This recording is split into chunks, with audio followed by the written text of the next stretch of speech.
Okay, I'm back again. Take 3. Let's see if this works. That's the bomb. We say the second plane. That's what we're told. The second plane. We saw it on television. Everything. All right. Thanks a lot. Did you see what happened? What happened? Well, I was in the path train, and there was a huge explosion sound. Everyone came out. A large section of the building is blown out, around like the 80th floor. Was it hit by something, or was it something inside? It was inside. Because it looked out, everything was coming out.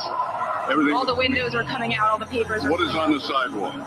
I didn't see anything. Were there any people hurt, do you know? I just ran, and everyone in the path train just ran. I don't know if anyone was hurt, but I assume they were because the windows were all blown out. All right, thank you.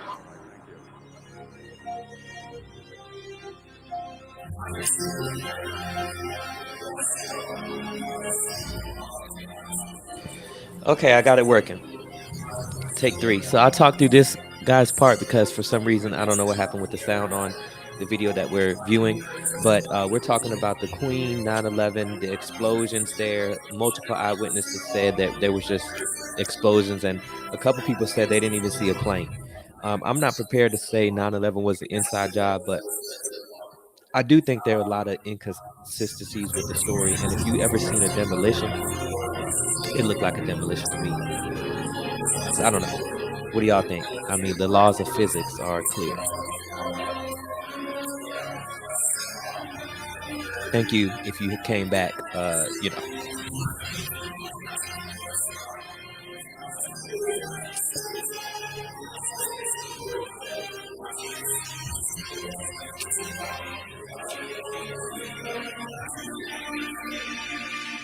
10 minutes later, the second building went off. Did you see it? Yes, I saw it. It just blew up. A big explosion. People started running. It was just chaos everywhere. Yes, I was right there. I was down in the basement. Came down. All of a sudden, the elevator blew up. We heard the explosion, and we didn't know if it was a earthquake or whatever. And they came on the PA system and said it was a bomb, but then we heard it was a plane. So then we went back upstairs because we thought everything was okay. And then we actually didn't see the second plane, but we saw the explosion hit the other tower, and planes just came flying towards us.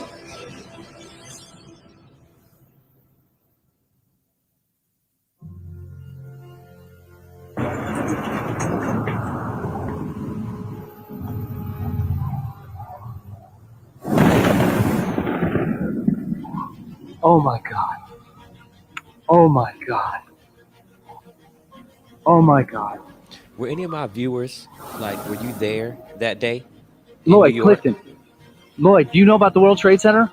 All right, I'm on the second tower just exploded. No, I went to go vote this morning, and I went to park my car, and I'm on the roof of this garage, and as a matter of fact, just caught the second explosion on videotape. No, a bomb. I saw it. No plane hit nothing. The building exploded from the other tower.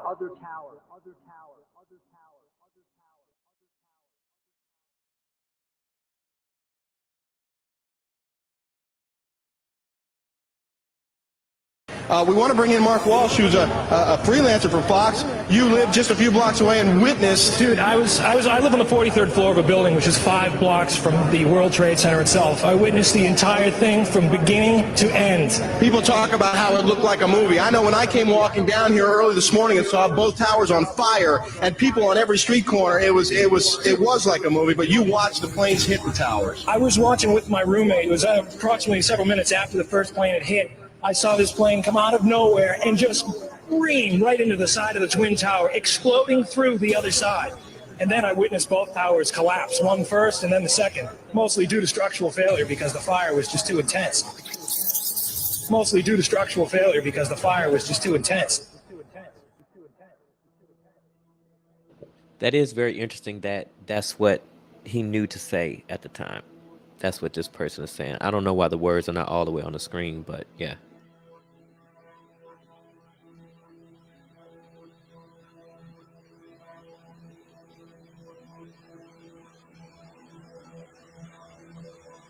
The entire building has just collapsed as if a demolition team set off. When you see the old demolitions of these old buildings, it folded down on itself and it is not there anymore. That should be it. It Thanks has very much, completely Dan. collapsed. The whole side has The collapsed? whole building has collapsed. The whole building has collapsed? The building has collapsed.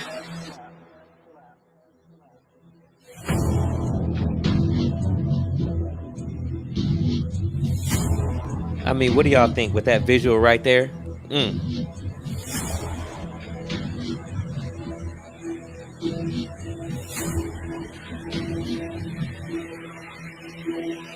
Looked like to me about 75 flights up.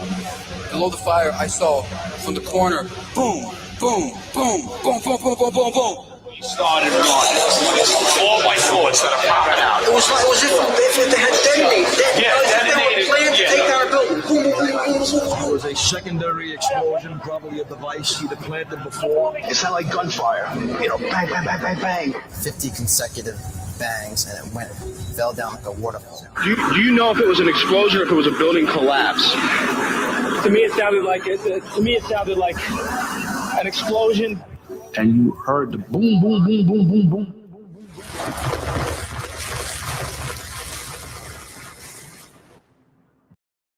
This was just pull it. And they made that decision to pull. And then we watched the building collapse. He said they made the decision to pull it. Firefighters. My question is, it was pretty clear that you meant the building, and if it was the firefighters, they already are outside the building by 12 because the water lines were broken. Ask the question. And the fire chief that you said you spoke to, Fire Chief Negro, denies talking to you on that day of 9/11. Can you answer those questions and address the theories against you?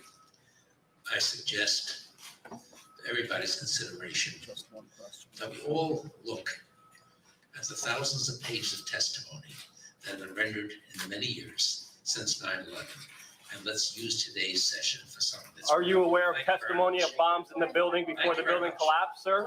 Are you aware of that testimony? Sir, there's testimony by Barry Jennings. Sir, you don't have to touch me. Listen, I'll walk away. All I'm asking is a question. I don't have to be kicked out. It's a legitimate question. You don't have to put your hands on me. But all I'm saying is, no, I'm not. I'm here asking. The question was not answered. That's why I have a grievance. Larry Silverstein was told not to come into work. That's why him, his daughter, and his son never showed up to work on 9/11. He put an insurance policy on the buildings. Reporters, do your job, please. Ask some questions. All right. Spoiler alert: they never really started to ask real questions after that. Welcome back, beautiful and amazing human beings. This is Ukradowski here of wearechange.org, here on what is mostly a very somber day, the 21-year anniversary of a day that will live in infamy. I didn't know it was the 21st year, but guess what? I guess I wasn't doing math, you know? I didn't know it was the 21st year. I actually been in the Army 22 years now. Me, at least especially for me being a New Yorker, lots of important issues and things to talk about today, especially when it comes to such a critical event that sadly a lot of people have forgotten about, but some politicians like Kamala Harris and Joe Biden are using for their own benefit, releasing absolutely absurd, mind-boggling statements today that should have everyone concerned, as of course they're using this tragic event as a way to politically attack their opponents. We're going to be talking about that, plus a lot more. Lots of other international news happening today, lots of developments in Ukraine, the Netherlands. We're going to be doing our best to talk about that, plus a lot more. But before we do, the clip that we played in the beginning of this video is of course by me.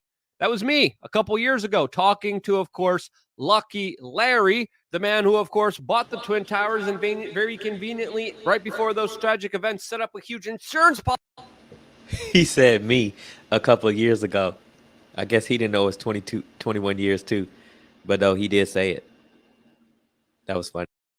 Policy for himself that paid him out in massive lump sums and has yet to still clearly give a definitive answer to some serious questions that a lot of family members have about his comments and his actions on that day. The video is still on our YouTube channel, and very coincidentally, after this confrontation with me and Lucky Larry, I met William Rodriguez, a national hero and individual who risked his own life, was one of the last people out of the Twin Towers because he stayed behind and he was literally opening up doors so people could escape. hundreds, if not thousands of lives were saved because of this selfless hero who I proudly call a friend, who I literally met right after this confrontation. He gave me an interview that is also available in that specific video.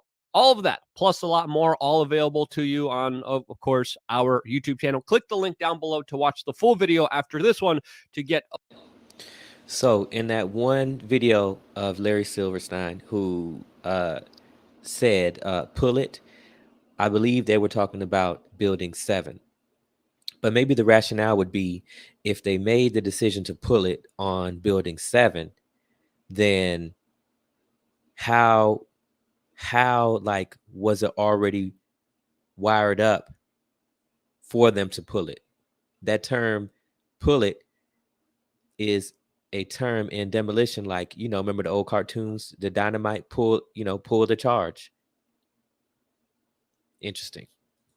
A full perspective about what is really going on, as of course this was not our first confrontation with Lucky Larry, as we have confronted him on numerous occasions asking this question very poignantly, and to always be met with security guards trying to rough us up or police officers trying to set us up, which is the cost we have been paying for simply asking questions. Lots of crazy stuff transpired, and of course we have created a full-on playlist of all of our interviews with family members, survivors, rescue workers, all of our confrontations with the heads of the 9/11 Commission, with politicians, with Donald Rumsfeld, with individuals like Ron Paul, with celebrities, with investigative journalists, with researchers. And truly, if there ever was, maybe for this month, we could just go through this playlist. Let me know what y'all think about that. And then we can, give commentary on it, have discussions on it. Feel free to join in the comment section anytime. We can put your chats up top if you want. We don't have to if you don't want to. And thank you for sharing, and subscribing. Was a time to go deep diving and go down the rabbit hole, this would be it. Check out our playlist. We literally have 144 videos related to this that you could scroll through and pick out, and truly be surprised at the huge amount of effort we put in when it came to, of course, helping the 9/11 victims' family members, the rescue workers, and survivors find answers that the government was never willing to answer and give them. And again, 9/11 was something that personally impacted me in many different ways. There's many people that I know that have passed away after the event because they were rescue workers, they were firefighters, they were police officers, there was members of the military that went inside of that building, that rescued people, that tried to help people afterwards. And the government came out and then told them the air was safe to breathe when they knew it wasn't. The EPA lied, doctored documents, along with the White House, specifically Condoleezza Rice and George W. Bush, literally came out and said, yeah, hey, there's a bunch of asbestos there. Hey, there's a bunch of really horrible, horrendous chemicals in there that will create diseases that doctors won't even be able to classify. But we're just going to edit all that out, give this script to the corporate media. The corporate media regurgitated it without even questioning it. And it led to a situation where, according to many estimates, more people have died because of the government's lies after 9/11 than the actual events of 9/11. Now, I'm not trying to compare any tragedies here at all, but being here inside of New York City on that tragic day, seeing the plume of smoke cover the place that I lived in, covered my family's car, where you could literally write your name like if it was snow. But it was the ashes, it was the asbestos, it was that toxic dust that filled the city. Hearing the panic that there were still 25 planes loose, having bomb threats being called in at my school, having so much panic and fear being left to the whims of the corporate media that was just regurgitating the worst amount of fear, the worst amount of trauma possible. This has personally affected me, and whether it affected you or not, we have to understand that this has still been a very pivotal event that we know very little about. There was individuals on Wall Street that literally shorted stocks that greatly benefited them, essentially predicting this crisis. There was video footage, photos, and surveillance cameras confiscated around the surrounding area, especially in the Pentagon. There was politicians like Mayor Willie Brown of San Francisco that gave Kamala Harris her start, that openly talked about how they were warned not to travel on that specific day, canceling their flights on that specific day. We're going to get to Kamala in just a little bit. There were CIA officials intervening at embassies and consulates, approving their visas when they were initially denied because of possible terrorist links. And then some of the hijackers stayed with FBI informants. And that is just some of the information that again, hasn't been officially answered to, that we still don't know exactly what happened. And of course, I could keep going. There has been documentaries that I worked on, that I've been a part of, that have been asking these very important questions for many years now. And it's important to note that the government is still hiding information about what actually happened on that specific day. But the further we move away from it, sadly, the more people forget about it, as highlighted by a recent video by the Young Americans Foundation that interviewed college students about 9/11, and this is some of the things that they had to say. Do you know why they attacked us? Like, what was their reasoning for attacking us? I don't know necessarily the reason. I mean, they're just considered a terrorist group. I guess that's all we really have on that. Now, the reason why this event was important is because it ushered into a new project for an American century that, of course, straight out came from a neoconservative think tank that has pushed America forward towards a path that has been eviscerating personal liberties, freedom, and financial abilities of individuals who have... For example, like the Patriot Act and all of those things that were legislation that were passed after 9/11, the things of the NSA, listening to Americans' phone calls and turn into more domestic terrorism. Instead of just dealing with the problem of white supremacy and extremist organizations, which are on Discord, and you know what I mean, like they're all online. They're online. Any kind of prosperous or peaceful life. And in my opinion, 9/11 marks the day where all of that has been steeply declining ever since. As of course, these events weren't only used as a way to start foreign endeavors and conflicts that only created more terrorism rather than, of course, stopping it, creating more havoc, creating more destruction, creating more war, rather than the fake notions of some kind of democracy, faker as, of course, the WMDs that were never there, but created a climate that justified a small ruling establishment within Washington, D.C. to commit horrible horrors on the world, all in the name of 9/11. Internationally, the U.S. presence was felt around the world, especially when it came to the indefinite detention, torture of individuals violating. What do you think about this too? If you think about the amount of money that was spent on the Iraq and Afghanistan war, do you think that, um, you know, what do you think about other Americans? Do you think they would rather have affordable health care, or any type of healthcare service like the UK has or Israel has, which is, probably we could say not perfect, but they're not going bankrupt over medical bills? Do you think we would have money to invest in infrastructure? Do you think we would have a more equitable society if we had taken that money and put it into our economy instead of spending it on, you know, spending it on war, murdering, killing, and fighting terrorism? Let me know what your thoughts are in the comments. The rules of law, the Geneva Convention, and many other international laws, to the point where even many Americans, including an American citizen, were executed by the President of the United States, all fighting this fictitious war of terror that fostered and grew more terror. Along with it came not only the destruction of many countries, of many lives, but also our own soldiers that were sent there, told a lie, given a rifle, only to see the lives that they sacrificed, the trillions of dollars invested, literally go into the hands of their enemies months ago, all under the failed leadership of the Biden administration that, of course, right now is exploiting this tragic event of 9/11 for their own personal and political gains. This as Kamala Harris, the Vice President of the United States, on ground zero in New York City today, claimed that, quote, domestic threats to democracies should be treated the same as foreign terrorists. Now, who does Kamala Harris view as domestic threats to democracy? Well, this Sunday on a TV interview, she also reiterated that Trump supporters are specifically threats to democracy. Yes, on the same day, she goes on television and... Now, there's a piece of that, saying that Trump supporters are a threat to democracy. if we're gonna use terms, then we should be able to back them up. And if we're gonna say that, then what do we have to look? What do we have to look at? January 6th. Would you call that a terrorist attack? Let me know what you think. I probably would call it a terrorist attack. It was an attempt to overthrow a government and change the results of an election. You know. So, do you have a problem with Kamala Harris calling Trump supporters domestic terrorists? Mm.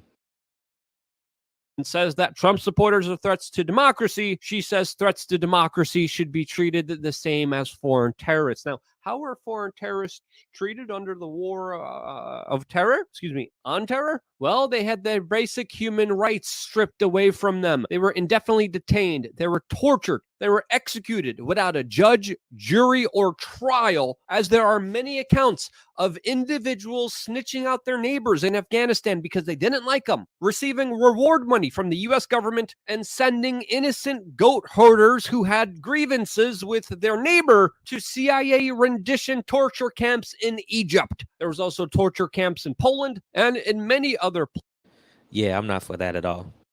places that, of course, the U.S. intelligence surveillance state was able to skirt the law and absolutely violate basic human rights. And what Kamala Harris is saying here is a grave, dangerous escalation that, of course, should be taken very seriously, as she is saying, essentially, Trump supporters should have their due process taken away, their rights stripped away, taken in the middle of the night because their neighbors didn't like them or snitched on them, have them tortured or murdered while being indefinitely detained because they believed in the wrong political ideas that Kamala Harris doesn't like. It's also important to note here that Kamala Harris previously used 9/11, comparing it to, of course, January 6th, and her hyperbolic, sensationalistic statements cannot be understated here. And for her to use this day, at this specific stage, not to talk about the victims, not to talk about the rescue workers, not to talk about the survivors, not to talk about the tragedy of that day, but to try to politicize this event, to go after people who think different political ideas than her, is absolutely disgusting. And it's not far from what the president of the United States just did himself, as of course he used his 9/11 speech in Washington, D.C. to also politicize this event, telling Americans that they, quote, owe it to terror victims to, quote, stand up for democracy. This, as of course he has been using that PR weaponized buzzword just very recently, branding Trump supporters as a threat to democracy. What's the Biden administration doing, especially with their politicization of the national security state, especially with their raids that they just conducted on the former president of the United States that is set? Now, I don't know if I agree with Luke. We are changed here, Luke Radowski. You know, President Trump had the opportunity, former President Trump had the opportunity to give those documents back. And for FBI to be raiding Trump supporters' homes, I wonder if the FBI has evidence, of them being involved in the January 6th terrorist attack. So, I mean, that would be a good reason. So, I don't know. I don't agree with Luke Radowski here. To be the competitor against the current president? What are they doing, as we're hearing that there was over a dozen raids on Trump supporters nationwide? What is this administration doing? Well, they are doing what I think they're accusing everyone else of doing, and that is threatening, quote, democracy. And of course, it's also worth noting, we don't live under a democracy. We live under a democratic republic. The republic part, they like to leave out. But this over-politicization, this use of the national security state that was supposed to go after the terrorists of 9/11, but now is going after Republicans and Trump supporters, is something that even a victim's family member had too much of, as even one of the family members that lost a loved one on that day came out today on a speech when he was calling out the names of his loved ones that he lost. And he said this very important message that I think more Americans need to hear more than ever. It took a tragedy to create this new family. And I want to remind everyone over there, our politicians and elected leaders surrounded by a border right now. It took a tragedy to unite our country. Back then, no one cared if you were a Republican. Do you think that America was united on 9/11? I don't think so. I remember I was in Alaska at my first duty station. Um, so maybe I had a different outlook, but you know, I don't think America was united after 9/11. Maybe, the energy, if you listen to Noam Chomsky, he says that the job of the media is to generate the public or bend their will. How do you say it? Basically to entice the public to accept war. I forget how he said it, but something to that effect. So maybe united in that aspect that something needed to be done. But I don't think, you know, because if America was united then, it would have pushed us to make a lot of different choices that would have, looked differently today rather than how things look today. Less, more economic inequality, still racist police force, so this idea that a tragedy united us, it really sounds like to me a Masonic kind of thing, like order out of chaos. Like, through the chaos, then you can bring order, so I don't know. Let me know what you think. I don't know if I agree with it took a tragedy to unite America. I don't think so. Republican, Democrat, age, gender, race, ethnicity. We were united. It took a tragedy to unite us. And I want to remind all of you there, it should not take another tragedy to unite our nation. Because if I have to stand at this podium again or another podium for another event because of lives lost, because of dereliction of duty, it's going to hurt. I mean, if you think about it, right, if we were united then, okay, that was 20 years ago, then what has happened since? I mean, he said he don't want to stand up there again, but like January 6th happened. According to the media, we're probably more divided now than we've ever been. Um, so yeah, I guess I just don't play into the hype of, oh, it took a tragedy to unite us. It's like it hurts me. I want to thank everyone for being here, and I'm going to continue doing this until the day that I die, and I'm joined with my family up there. God bless America. Thank you. And from my point of view, their election of duty is at least the bare minimum here, and especially the bare minimum of what happened on that specific day. But I think this young man's message, especially to these bordered off politicians that have been using their seat of power to punish and to hurt people because of their political ideas and speech, this speech, I think reverberated with a lot of Americans that are sick of the two-party duopoly, sick of the current political establishment, and sick of the politicization and the bifurcation of our society that's happening right now within the political class against Bifurcation, that's a good word. Everyone else. And seeing this transition of America is not a pleasant one, but it's one that we've been warning about and trying to stop for a very long time. As of course, on this independent media organization, we were warning that the powers that the Republicans were giving themselves would soon be turned inwards against the American people. And now the political party that literally created this bloated national security state that, of course, eviscerated the civil liberties in this country is now being used against the same party that, of course, started it. And now U.S. domestic intelligence agencies are spying on American citizens, intervening and setting their teeth on American people, family members who are going to school boards that are concerned about the activities like the one that you're seeing right in front of us right now, to the point where the FBI is mobilized against school board members, to the point where everything is track traced and databased, to the point where they go around shutting down your small businesses, locking you down in your cities, and now raiding the homes of political opponents and their supporters because they dare to question the central authority that they have granted themselves in the larger abuse of power that is continuing since 9/11. And but within that, it's interesting because the Republicans call themselves the Law and Order Party, but yet when they only want the law, it seems as they only want the law to be enforced upon other people, and when it's enforced upon them, they want to scream discrimination and that something is going wrong. Like police are doing their job when they beat up minorities and jail minorities for crimes they didn't commit. But don't let the FBI come raid your house because you stole documents that were labeled top secret and you had them at your home and they gave you the courtesy to ask for them back, and or you participated in the January 6th riot wearing your work badge on, or were identified on video. So you get what I'm saying? I can't ride with Luke Radowski right here.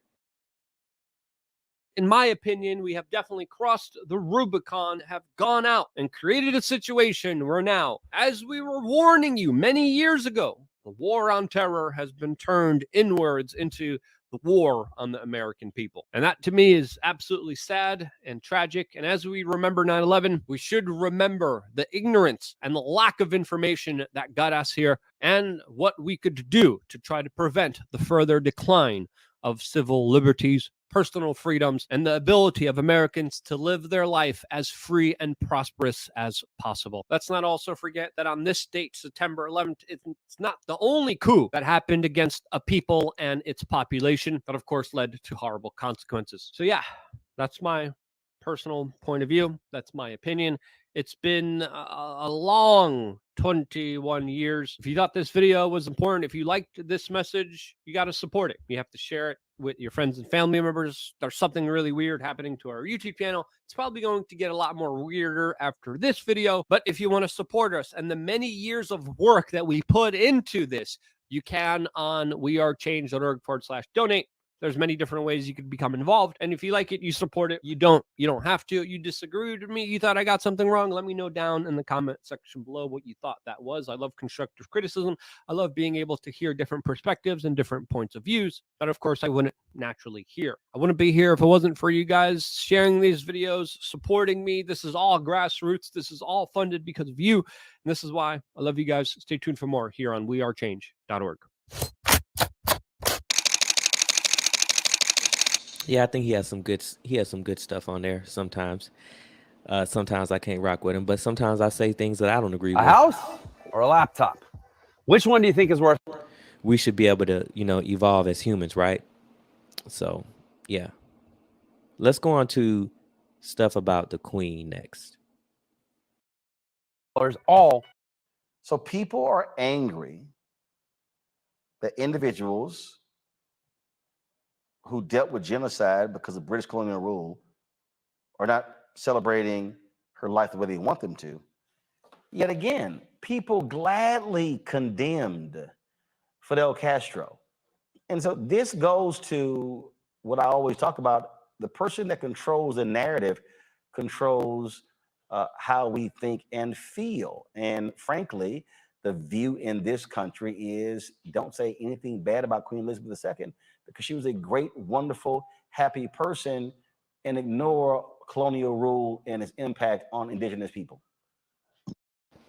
I feel like he just summarized in a lot of ways that is the Republican Party in America. And it's not all Republicans, just right. Like, I don't believe all cops are bad, but I believe we should defund the police, meaning reprioritize funds, because if police are being, responding to mental health calls and, the person is ending up, with 10 bullets in them instead of getting the help that he or she needs, then we're not doing a good service to the public. I mean, we're paying for police officers. You get what I'm saying? Like, if you ever want to make yourself sick to your stomach, just Google NYPD civil lawsuits. It's interesting because police are literally defunding themselves based on the fact that, they're just essentially paid mercenaries in a lot of ways who feel that they're above the law and who are given the latitude to say, I fear for my life, and allowed to take the lives of others. They're allowed to get away with not following their own policy. They're allowed to get away with not protecting. As we can see with Uvalde, we haven't seen any police officer be criminally charged for not intervening when I think they should, because their job is to protect and serve. So, the whole, this ties into critical race theory as well, which does not focus on individual groups of people, but focuses on systems, policies, and institutions that continue to disenfranchise certain groups of people. So I think it's, the whole rewriting of history, but how are you supposed to feel about the queen? That's the thing, right? It's the queen. She was this great person. That's what she was put out there to do, right? To stand in front of people, to do all these good things. But we're going to get to the things that's wrong, with the idea or the narrative of the queen. And this is part of it. Well, Roland, this is one of the reasons why the Black Star Media Network is so important. And last night I did a 3-hour broadcast dealing with Queen Elizabeth II, British colonialism and slavery, because I watched a lot of the coverage all day long on MSNBC. That's basically what I had it on all day, watching MSNBC, and they didn't deal with any of that history.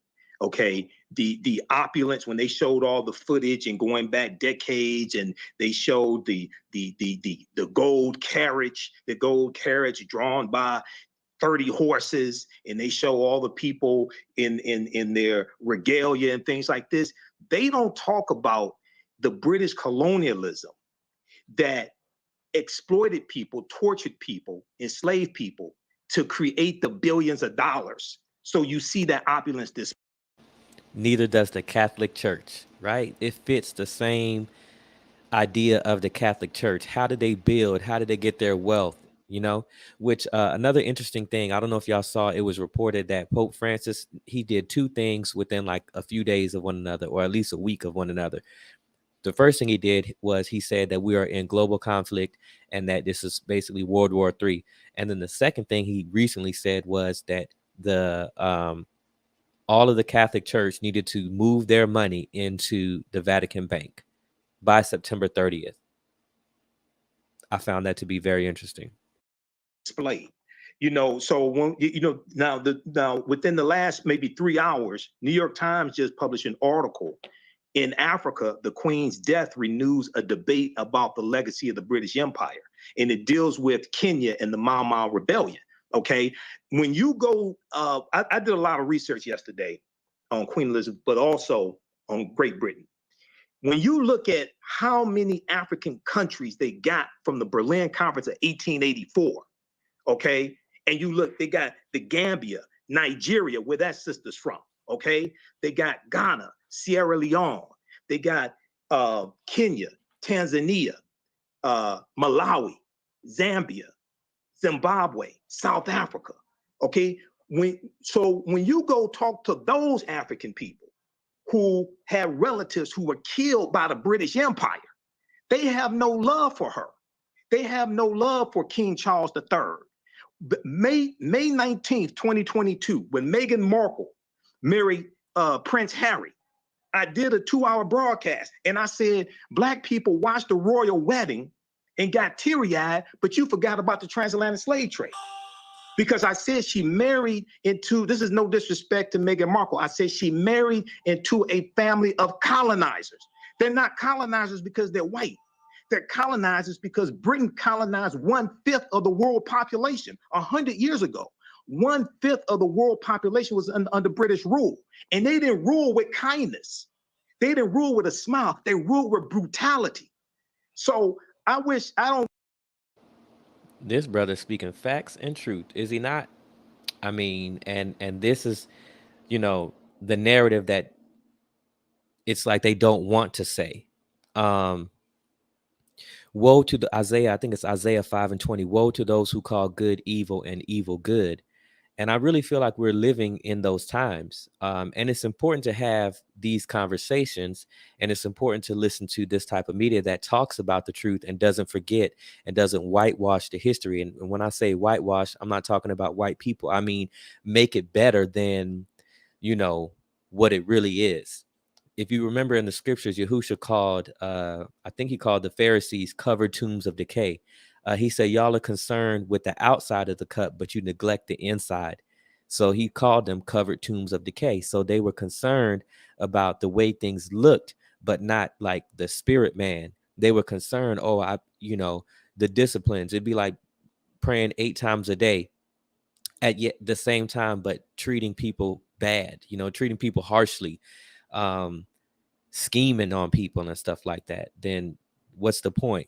You know what I mean? You're neglecting the inner parts. So it's important to know the truth and know history, so you don't make yourself a part of this type of thing. I don't wish anything ill on Queen Elizabeth II. I sure as hell don't miss her. And I hope some more join her. Seriously. Go study the history of the British Royal Empire and how they got what they got. These are some demons. These are colonizers. That's it. I understand. I may have expressed it differently than Uja Anya, but I totally understand what she's saying, because those were her relatives who were massacred by these white supremacists, by these colonizers, who then want to put a handshake and a smile. They won't even have a conversation about reparations with Jamaica. Jamaica's about to sue them for reparations. They won't even have a conversation about reparations. So I have no love lost for them. Here are some Eton Thomas, former NBA player, Kelly. He posted a couple of videos on his Twitter feed. I thought might as well play both of them. Just want to give folks a look at this. So check this out. In 2022, Her Majesty Queen Elizabeth II became the first British monarch to celebrate a platinum jubilee. The celebrations took place over a 4-day bank holiday. Millions of Brits partook in street parties, and people around the world joined in on the celebration.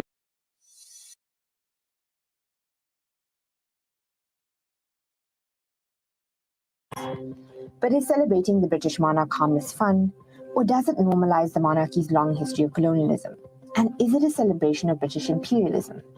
Here are 4 ways in which the British royal family has benefited from colonialism. They have historically benefited from the enslavement of human beings. In 1562, John Hawkins was the first Englishman to include African people in his cargo. He traded these people for ginger and sugar. On his next voyage in 1564, Queen Elizabeth I funded a vessel for his journey. The British East India Company was formed in 1600 to exploit trade with Southeast Asia. They did that by colonizing land and exploiting people through the transatlantic slave trade. The figure who signed the Royal Charter allowing this all to happen was also Elizabeth I. Between 1690 and 1807, an estimated 6 million Africans were transported from Africa to the Americas on British or Anglo-American ships. The royal family and the British Parliament protected the trade. After Elizabeth I's death, the Royal African Company was established in 1660 by the Duke of York. The company transported more than 187,000 slaves who were often branded DY for the Duke of York. It's difficult to say how much the royals benefited from slavery, but many say it funded the entire British treasury. And it's safe to say that much of the monarch's significance, power, and we'll get into it later, but I think it's on Hasanabi's video, which I'm gonna warn you now. He uses some profanity. Sometimes he uses a lot of profanity, but within it, he shows like how the Guardian uncovered about like 1,000 articles or whatever, and like the bylaws in which if the Queen, she could make decisions and before legislation was passed in the United Kingdom. So yeah, and then they purposely hid from the public their wealth, and the Queen was a part of that. Wealth stems from the... My point in saying that is that's probably why it was purposely hid, so that way we wouldn't be able to tell how much money they benefited from slavery and the transatlantic slave trade. Kind of like, who knows how much the Roman Catholic Church also profited from these things as well. Enslavement of Africans. Lucy Worsley, the chief curator of Royal Historic Palaces, says that all royal palaces from the 17th century have an element of money which is derived from slavery, including Kensington Palace and Hampton Court. The royal family was built on a legacy of stolen land, goods, and atrocities. Queen Elizabeth II's largest diamond, the Kohinoor, was stolen from a 10-year-old prince in India along with his land in the 19th century. It was transferred to Queen Mary in 1911 and was handed down to the current queen. Both India and Pakistan have asked for the diamond's return, but it's still very much owned by the crown. In India, between the 1700s and mid-20th century, an estimated $45 trillion was stolen by the British under the vestiges of the crown. Famines which occurred as a result of Britain's non-intervention policy led to the death of more than 30 million Indians. In 1947... Now, that was sort of like part one, then that was also a part two. She wanted to get Britain out of India quickly. The decision to carve up a country led to 15 million people being displaced and between 1 and 2 million people dying. Of course, this is just India. At its peak, Britain had colonized 25% of the world's land. So this would probably be the reason why India's coverage on We On News was a little bit different than, you know, maybe MSNBC. You know what I'm saying? Notice, because like every American president goes over there and, you know, just like they go kiss the ring of the Pope, they go meet the Queen as well. Office. From the Mau Mau massacre in Kenya to concentration camps in South Africa, Britain, under the vestiges of the Crown, has a long and bloody history of colonial atrocities, and the royals have historically been at the center of them. The prestige of the Commonwealth. The Commonwealth is an organization of 52 independent member states. What it actually is a collection of former British colonies and Rwanda and Mozambique. The Commonwealth originated after World War II, when much of India and Africa was becoming independent. The Commonwealth claims that it is an association of sovereign nations working towards shared goals of prosperity, democracy, and peace. But critics say that the association promotes neocolonialism through free trade agreements, which favor more developed economies. British companies own more than $1 trillion of Africa's key resources. The Queen is the head of the Commonwealth, and Charles has been appointed her successor, which allows the British monarchy to remain in a position of international privilege and go on tours of Commonwealth countries. All right, folks, back to our Road Mark Unfiltered video in just one moment. Can you believe the nerve of these Republicans? Prescription drug costs for And what happened up that in them to cover -0196. The cash app is $RM Unfiltered. Okay, let's go to the next one. Man, look at this cable bill. Well, what if I told you that you could get home internet from Verizon? Verizon does home internet? Let's just redesign the building and let's get our. So let me go back out of here and get the next video that I had.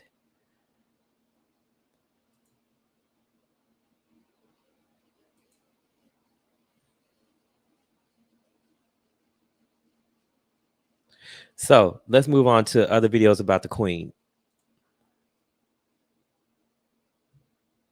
Jesus, because they said this is about the trigger off the return of Jesus because a monarch passed away. I'm just more intrigued by this entire like celebrating death. I love capitalism. I love this place, but it's weird. Revelation says that blah blah blah blah blah. Ruslan. I've heard the wildest reactions to this. Yes, I've heard people say, "Ha, colonizer, she's dead." I'm not sure how. Right? Like I thought Britain was like ahead of the curve on whole systemic racism front. Nah, like, see, why would he think, you know, I really like Ruslan, I like his channel. Why would he think that Britain is ahead of the curve on that? Like, based on what? You see what I'm saying? Like, it's interesting how people, you know, have their ideas on certain things, but, you know, sometimes if we're going to speak on something, like, you should be able to back it up. So how would we say that they're, you know, beyond the curve on that? I don't know. Maybe he'll say in a second. Colonizer. Yeah. They're like the ones that chose not to colonize, actually. Right. That's what I thought. Yeah. They're like, we're not hopping on that boat. Right. It's a little racist. Right. So then I saw. So clearly they're not qualified to speak on this at all. And maybe neither am I. So that's why I like to show other people's content. But in looking at other people's content, and then I just like to provide commentary because I think there's a lot of talking and there's a lot of chatter. And sometimes what we can do is frame that. And, you know, we would have to talk about the actions of the royal family if we were going to say they got past colonialism, you know, and as we just heard, you know, for the Commonwealth states, like where have the reparations been? Where were the reparations for Jamaica? You know, just because you come over and shake some hands, kiss some babies and stuff, and do a little dance, doesn't mean that everything is all good. How you say his name? Hassan Piker. I don't like. Oh, yuck. She's 98. Like We're actually, it's funny. I didn't really plan this on purpose, but we're actually going to look at Hassan Piker's video after this because he came with a lot of gems. You know what I mean? He came with a lot of information. And so we'll get to that in a second after this one. Ireland's going hard. Wow. That's Irish crazy. Twitter, Black Twitter and Irish Twitter celebrating. That's wild. Weird. To be celebrating whenever anyone dies is weird. Yeah, it's definitely weird. When folks are celebrating when Kevin Samuels died, weird. So we had a I think it's weird to celebrate when anyone dies, but I guess once again we would have to establish like what does that mean? Like, you know what I'm saying? What did that? How do they quantify someone celebrating when somebody dies? I guess that would be the question, because I was asked this question by the Holy Spirit like a number of years back. And the question was one that made me go into prayer. And it was, do you believe that the children of Israel, like went up in a shout? Do you believe that they praised the Most High when Pharaoh let them go, but then they saw Pharaoh's army pursuing them to kill them? So that's a question for you. Do you believe that the children of Israel went up in a shout as Moses put his staff up and so they can, walk across dry ground? They could walk across the Red Sea. Do you think they went up in a shout? Would you go up in a shout as you saw your enemies drown and be destroyed? That's a good question, huh? celebration of life for my grandpa when he passed. Is that weird? No, Okay. that's a celebration of life. She was 96. Fam, she was 96. Now, a celebration for your grandpa when he passed, like what if your grandpa was a racist man who did racist things? Would you still celebrate, his life? Good question, huh? She lived a long, fruitful life. She was a queen for a majority of her life, but she was born into a monarchy. Yeah, and got to be queen and not really have to run a government either. She's strictly symbolic. She's bro. See, that's what Hassan Piker did. He breaks it down that she actually did run the government. You know what I mean? In roundabout ways. The way that probably a little deeper than this, but the way that lobbyists run the government in America. You know what I'm saying? Big tech, these oligarchs, the big corporations. If you and I had enough money, we could buy whoever we wanted to serve in, the Senate or Congress or the House or the presidency even. 96 is awesome. Hypochondriacs in the chat. Like sometimes dude, she hit the goal number. I'm like, I don't want to die at 26. And I'm not even trying to be the king. Hilarious. You know what the Brits say about us, right? They're like you Americans, you guys have a flag. At least we have a queen and a monarch. Like you guys worship a flag. We don't worship a flag. That's like our thing. Like I pledge allegiance to the flag. Yeah. That's weird. That's so weird. At least they got a queen. But it's like pledging allegiance. They're sad because a person. Okay, I guess if we talk on very surface level, I guess I get that. But I supported the idea of the football player whose name is not coming to me right now, and it should, but the one who started the kneeling. And if you go back to his original intent for the football player who was kneeling, his original intent was he was going to kneel in protest because the flag does not represent the same thing to all citizens. So that might be the difference.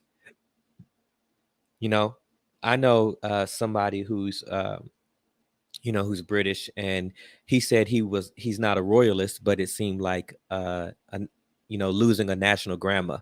So there's that type of idea as well. So I guess that's the difference, with the flag and a person. Died. Yeah. But we have a flag. It's pledging allegiance, which first of all, not down with in the first place. Always was jealous of the exchange students, foreign exchange students at my school because they didn't have to do it. Yeah. But did you always do it? Yeah, of course. Okay. They did it even in public school when I was there. Okay. That was back in the day. And so what was I saying was, we pledge allegiance to a set of ideas and ideologies that we run. And it's crazy because, when you think about the Pledge of Allegiance, when have we ever truly been one nation under God, indivisible, with liberty and justice for all? You get what I'm saying? Like, when has that truly been it? And it's funny, like some people would probably say, oh, you're anti-American or whatever. No, I'm actually, why don't we represent that for each and every person when that's the Pledge of Allegiance? Like that means we should all live by those ideas, including our government and our government institutions. We should all live by that. And that's why we have laws, right? So then when somebody breaks the law, then they go to court, then they go to a trial, then they either go to prison or they get exonerated or whatever, right? Like there's a whole process. So I'm just saying, why would we not be that for every American? That's all I'm saying. On the country by, not by like a. Yeah, fam, that's still a flag though. You're still looking. Think about it. Yeah. You're standing up as a child. As a child. You're standing up. You're putting stop. You're putting your hand over your heart. And you're saying a bro, it's mad weird. It's like a mantra. It's the weirdest, and you do it every single day. I pledge allegiance to the flag. And we because that's what we were put into. Right? That's what the nation we were born into, and that's what the school wanted us to do. And then you wake up, and if you happen to be a person of a darker hue, more melanin in your skin, then you learn that guess what? It's not the same for everyone. We're not one nation under God, indivisible, with liberty and justice for all. It matters how much money do you have? What part of town were you born in? Did your parents have wealth that they passed down to you? You get what I'm saying? All have it, memorize it. And to the republic for which it stands, one nation under God, indivisible, with liberty and justice for all. Wow. We know that. You may be seated. Take your hats off. Take your hats off, seat. Oh, and then you do it at basketball games. That's weird, bro. Oh yeah, no. I love America. I love capitalism. And they sing it. I love this country. I am an immigrant. I love this place. I love this country. I love the country. I love this country. I build business here. But Make it's life weird. for the family. But fam, that's weird. It's definitely cultish. It's super That's cultish. weird. That's weird. So at least they have a human. Is that? And I can't say I love capitalism either.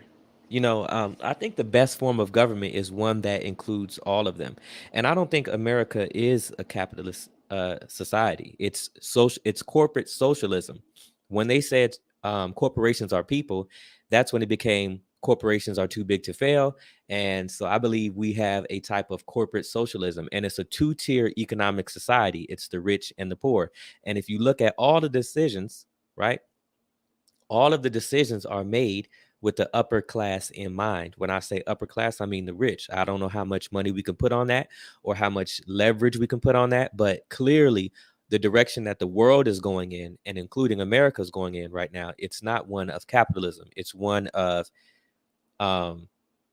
corporate, too big to fail, bail out the rich, tax cuts for the rich, squeeze everything out of the middle class and push the people who are just barely in the middle class down into poverty, and push the upper middle class down to middle class and probably into poverty as well. That's what's happening right now around the globe, but also in America.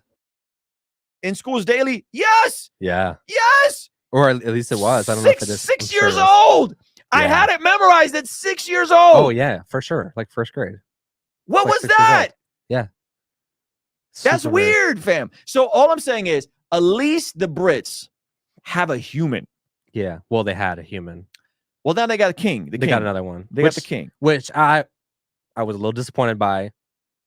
I mean, that's kind of gay. At the same time, another way to look at it is, a flag is an inanimate object. It has the value that you give it. A king or a queen, the society is supposed to have this value in this person, which when you have the value in the person, which is the prior clip when we saw, that clip of Roland Martin, and then in the next clip we'll show Hassan Piker, like all the things wrong with the queen, all the things wrong with the Commonwealth and how they did. So I guess it's a catch-22 in that way. So in America, the flag doesn't represent the same thing for all people. So that football player, golly, I can't remember his name because I was never really into sports. But yeah, like his protest was that the flag doesn't represent the same thing for all people. And then the queen, right, she didn't represent the same thing to all people, but for the Commonwealth and for the members of the UK, this person that they mourn after, because she was supposed to represent all these things and be a Christian and have a relationship with Billy Graham and all this stuff. You know what I mean? So then there's that like God-like status, kind of like the Pope. If the Pope speaks, he's the vicar of God in the earth, which means that he's what he says goes, and he's the Christ in the earth. That's what that means. If you're Catholic, which I'm not, just saying. Gangster to be a king? No, awesome, super cool to have a king. I They just went from thought a queen to a I king? thought it was going to be one of the young ginger guys that we keep seeing in the news, and I was Oh, like, no, they I was denounced like, their. yo, this is about to go crazy. UK about to go nuts, dude. The king's about to have an Instagram. It's going to be awesome. And now we got a guy that's like the female or the male version of her. I'm just more intrigued by this entire like celebrating death, coming out with the political angle when someone dies. It's just super weird to me. Yeah, also. Nah, not at all. Coming out with the political angle. I mean, I think it's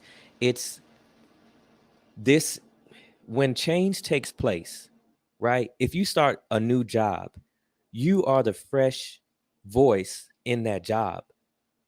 If you have a new supervisor, that's your and you've been working there for a long time, that's your opportunity to bring in your ideas on how the company can be better, or how your workplace can be better, based on the fact that, hey, you have all this knowledge, and maybe your old boss didn't want to implement none of the ideas that you had. So now you could do your project management value added analysis and be like, hey, these are the things I think we should do for our job. I think these two are trying to dismiss, because they're not aware, or don't want to be aware of the historical impact that the Queen had. So it's not politicizing. The Queen is a political figure. You get what I'm saying? And so choosing how, while everyone else and most of the mainstream narrative is to, long live the Queen and talk about her history and all this stuff, but there isn't an accountability voice. I remember getting upset about 6 months ago, and I was having a conversation with one of my friends, and I was like, I got mad because I'm like, you can't just say we're equal, just like in America with race relations, right? You can't just say we're equal and not do something, right? You got to pay reparations. You got to repair the wrong that you did that still impacts people 400 years later. You get what I'm saying? Like, systematically, the school to prison pipeline still exists. You get what I mean? Like, if you haven't watched the 13th on Netflix, do that. I recommend it. Also, just like the idea of being angry at a queen feels the least changeable political thing you could actually be mad at. JP said she has a lot of quotes about her faith. I'm assuming she was a Christian. She was a queen for a majority of her life, and she was Christian. That's like, yo, that's a high value woman. Let's go, son. And then how do we define Christian? You know what I'm saying? Like, what is Christian? Because it seems like we're living in a day and age now where everybody's saying they're Christian. It's popular to say you're Christian. I guess Eminem is #1 on the Christian Billboard. You know what I mean? Like, ain't nothing about Eminem Christian. What's Christian about Kanye West? And I'm not trying to be judgmental. I'm just saying, like, you will know them. How about I say it like this? You will know them by their fruit. So just because somebody says they're Christian, I ain't saying that means they got to be perfect or whatever. But Christianity, if you're going to follow it, it does have some specifics in there. I believe a lot of Christians are confused because they worship a Messiah who was a Jew, but don't follow the customs of a Jew. And then I'm going to break this down for you, right? Jewish. If you put ish on something, it doesn't mean you are that. It means you're like it. So if you said, Zion, you're acting childish. I'm not a child, but I'm acting as a child. Go over there, read Revelations, Revelation chapter 9, not Revelations, Revelation chapter 9 and all that. Read in there, and you'll see like there are people who are masquerading as Jews and are not. Is that the Jewish? I don't know. I'm just saying. So when we look at the whole idea of Christian, just like one could say the founding fathers were Christian, but we know they weren't. And we know this nation was not built on Judeo-Christian values. It was not. They were fleeing religious persecution. They were trying to establish a secular society, but let the narrative be changed by people who want to change it. And they say, oh, it's Judeo-Christian values. But what does that even mean? In today's world, we need to define stuff and what it means. So to say that the queen was Christian, then we should be able to take a didactic look at her history and the things that she did as a queen to then judge if she was a Christian. I'm not saying we judge if she's in heaven or hell. I'm not saying that. I'm saying we should be able to look at someone's life and see and look at the scripture, just like we should be able to look at our own lives and see where do we line up in the scripture? Where can we be better? Where can we follow the Holy Spirit more? Where can we walk by faith and not by sight more? Where can we focus on the things, whatsoever things are good, pure, just, holy, right? Think on these things.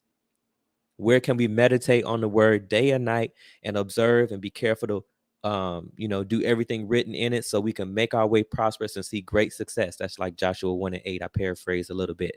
But where can we do those things? And if we do those things, then I would say we qualify as a believer. Because see, what a lot of Christians don't understand is that they're really Catholic. Because when Martin Luther, I have to do a show about that. When Martin Luther and these people broke off, they took the Catholic customs with them and just changed, a few things.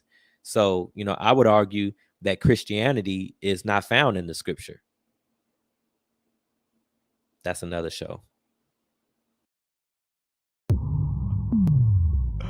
Yeah, so I don't know how to feel about it. I don't know how I'm supposed to feel about it.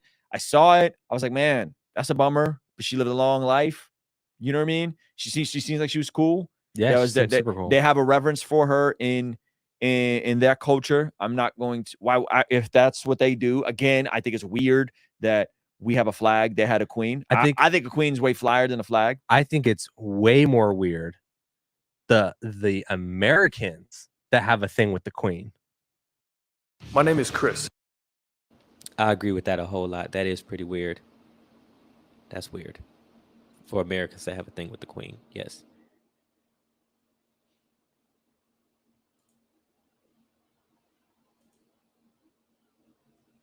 So let's see if they go a little bit deeper. And actually, you know what? I think I want to skip because I feel like their conversation on that just, I feel like it. Yeah.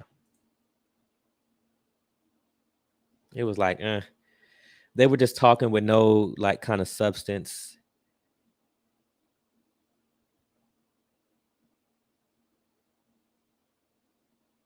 So let's look at this one.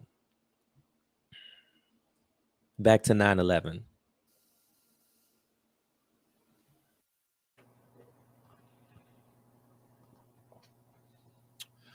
Hey, everybody. Jason Burmis here.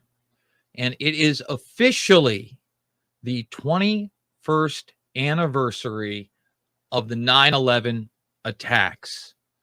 A day in which completely transformed not only this country, but the world. Let me repeat that. It transformed not only the United States of America, but the entire global populace, and was the precursor to many of the tyrannical organizations that are now not only targeting people overseas in the war on terror, but we here at home, whether it be the passage of the Patriot Act, the creation of the Department of Homeland Security, the strengthening of the Five Eyes Alliance, the opening of fusion centers, and of course, the program signature reduction. They are all about one thing: making you the terrorist. And that's why in this broadcast, I thought it was going to be important to show you how people who not only allowed 9/11 to happen or were involved in 9/11, but those that covered it up and bragged about it were empowered. And perhaps there is no greater example of that than Joe Biden, the puppet in chief. Long before he was the poopy pants president that got installed, he was Not gangster poopy pants president. Joey What? B, who did his thing and was rewarded by it by becoming the vice president of the United States of America. This is the truth. This is what we are going to be going over today. And if you go to my Twitter page, I don't have it pinned, but it's right there. Right now, in less than 2 hours, we got about 5,000 views showing Joe Biden bragging about Pakistan and him meeting with one of the money men behind 9/11. Now, later on this afternoon or evening, I'm going to be doing a full Fabled Enemies watch along so you can get further context for the piece we are about to watch right here. But let me lay it down in a nutshell for you. General Mahmoud Ahmed, who was the head of the Pakistani ISI, wired Mohammed Atta $100,000 just before the attacks. Now, again, according to the 9/11 Commission report, the attacks actually cost less than $500,000. So Pakistani intelligence, again, according to them, funded at least 1/5 of these attacks. And nobody seems to want to talk about it. Now, General Mahmoud Ahmed met with a lot of people in the run-up to 9/11 and after 9/11. In fact, he was in D.C. the week of 9/11 and on the morning of 9/11, which you will see later on in Fabled Enemies. And by the way, if you go and watch that video on Twitter, the full link to Fabled Enemies, if you don't want my commentary later, is right there. He sat down with Bob Graham, Senator Bob Graham, and Porter Goss, who would head up the initial congressional investigation into 9/11, and then Porter Goss would be made head of the CIA. Wow. Seems like a big deal. Seems like something that should have been discussed, but never was. So we're going to show you that. We're going to show you how Pakistan actually protected bin Laden the night before the attacks with military personnel at a hospital he was at in Pakistan. And again, nobody seems to notice. Nobody seems to care. We care here. The truth matters. And one of the reasons I decided this to be the focal point of this video is I am hoping that those that have recently awakened or those of more of a right-wing conservative nature see this and make it viral. It needs to go viral. I give away all my work because this. And I want to know, like, why would you target this towards the right wing when you already know that, you know, left wing and right wing, same bird. That's all I'll say about that. Same bird. Is important. It was important then when I put this out, okay, over a decade ago, and it continues to be important now, perhaps more important than ever. So without further ado, I had to cut this down to a little under 2 minutes. I could have done up to 2:20, but I didn't want to confuse people. I want to focus on Joe Biden. He's far from the only person that gets talked about. Again, Bob Graham admits to the meeting with the money man and how he was not shy about his relationship with the Taliban in the film. We have Colin Powell discussing the Pakistani aspect of this. All killer, no filler. Let's listen to what Joe Biden has to say right now. Senator Joe Biden, who had also met with the head of the Pakistani ISI, would have harsh words on the Senate floor. And the word should go out to those who pretend that they wish to be our friends, that they're going to have to make some very difficult choices. Pakistan in particular is going to have to make a very difficult choice very soon. Words will not be sufficient. Actions will be demanded. When Biden was confronted, he confirmed his meeting with Ahmed, saying Pakistani intelligence was indeed funding the Taliban. Sir, in the days following 9/11, you met with the head of Pakistani ISI, General Mohammed Ahmed. It has since come to light that he ordered Shahid Sheikh to wire $100,000 to Mohammed Atta. Why was he allowed to go back to Pakistan, and why wasn't he questioned, and why were you meeting with him? I met with him to deliver a message that if he didn't stop supporting the Taliban, we would take him out. Why did we let him go? We let him fly freely. We never investigated him. We never even looked into him. Look, there's a thing called diplomatic passports. We did not arrest Khrushchev when he came. But he financed the hijackers, and you let him go, and he's free. He hijacked the hijackers. No one knew he financed the hijackers. It's why. It's reported. He would later state that the information was indeed classified. How did you know the ISI was helping the Taliban, sir?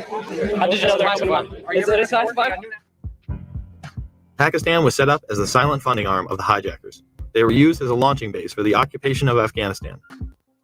And that's the truth. And props to Luke Radowski for getting that out there and putting him on the spot. Now, before we show you the clip where bin Laden is being protected, let me repeat this, protected by the Pakistani military, I'm going to go back in time and I'm going to play this clip behind me from a video I did back in 2019 when the Dark Overlord 9/11 hacks came about. Haven't been talked about in years. And there were 3 documents in particular that had referenced the Pakistani angle. And again, nobody seems to be talking about, they don't even know about the Dark Overlord documents, okay? But someone had pointed me in the direction of Biden going on television and bragging, let me repeat this, bragging about his meeting with General Mahmoud Ahmed. And Omar Saeed Sheikh, by the way, who was convicted of the Daniel Pearl murder and then had that overturned, is currently in a safe house in the UK. Let me repeat that. He's in a safe house in the UK. So I'm going to dump out of here for a second, and I'm going to let Jason Burmis from several years ago go over this revelation in which, once again, Biden brags about this meeting. Senator Joseph Biden is the chairman of the Senate Foreign Relations Committee. He's on Capitol Hill. Senator, good morning. Good morning, Brian. How are you? I'm fine, thank you, sir. As the president and all of his administration seeks to build a coalition preparing for the day when retaliation comes, you had a big meeting last night, I understand, with the head of the Pakistani Secret Service. What can you tell us of that meeting? Well, it's their counterpart to our CIA, Bryant, and it went incredibly well. Quite frankly, I had long discussions with the State Department and the Secretary of State and with Mr. Armitage, who had met with him already before I met, so I knew what had already transpired. And the bottom line was, I told them what they told them. They've got to choose sides. There is no question. You're either our friend or you're our enemy here. And I am confident that this is at least the second most powerful, if not the most powerful man in Pakistan. Let's stop that. Think about, unpack what he just said there. The counterpart to our CIA. I already knew everything because I met with Armitage and everybody else before I met with him. I had all the information. Okay? I openly acknowledge that he is at least the second, if not the first most powerful man in all of Pakistan. What is going on here? And now we're going to act all tough guy and nonsense. And so I'm going to end this with this clip here of, and again, we're going to play the clip raw so we don't have to go back in time and see Jason Burmis on a 2019 video. I encourage all of you out there to look into the Dark Overlord documents, look into the Pakistani connection, and watch Fabled Enemies, because it goes far beyond the Pakistani connection. It gets into the Saudi Arabian connection. It gets into the Israeli connection. It gets into the war games and warnings and the subsequent cover-up. In my opinion, even though I worked on Loose Change and I love the Final Cut and I love the second edition, I think the Final Cut is obviously the best one. I think this is my seminal 9/11 work, because we don't have to discuss physical anomalies. Instead, we just have an array of figures in this, from Joe Biden to Bob Graham to Bo Dietl to, yes, even Barry Jennings and what happened in WTC 7. So once again, please, guys, go over to my Twitter, retweet that, and send it to as many people as you can. But if you want to watch the full film, the link is down below underneath, and we'll allow you to watch it again free of charge. Now, here is Dan Rather explaining how the Pakistani military was protecting bin Laden the night before the attacks. And remember, Pakistan was never named, ever, as a player in the war on terror. In New York. Good evening. As the United States and its allies in the war on terrorism press the hunt for Osama bin Laden, CBS News has exclusive information tonight about where bin Laden was and what he was doing in the last hours before his followers struck the United States September 11th. This is a result of hard-nosed investigative reporting by a team of CBS News journalists and by one of the best foreign correspondents in the business, CBS's Barry Peterson. This is very interesting, y'all. Here is Peterson's exclusive report. Everyone remembers what happened on September 11th. Here's the story of what may have happened the night before. It is a tale as twisted as the hunt for Osama bin Laden. CBS News has been told that the night before the September 11th terrorist attack, Osama bin Laden was in Pakistan. He was getting medical treatment with the support of the very military that days later pledged its backing for the U.S. war on terror in Afghanistan. Pakistan intelligence sources tell CBS News that bin Laden was spirited into this military hospital in Rawalpindi for kidney dialysis treatment.